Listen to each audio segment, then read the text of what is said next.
بمناسبة انتهاء سنة 2023، وهذا آخر فيديو نهاية السنة وآخر الساعات.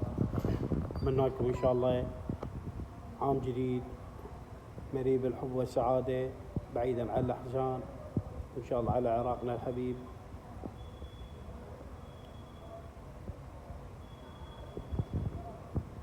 طبعا أنا أسمن من موقع العمل. إن شاء الله يا رب تكون عليكم سنة سعيدة، عليكم وعلى أهلكم وعلى عوائلكم.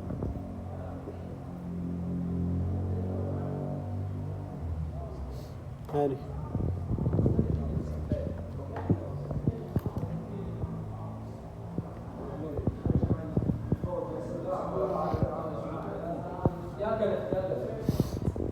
شو ذول الشلة المنقدة بعدها، الشلة المنقدة.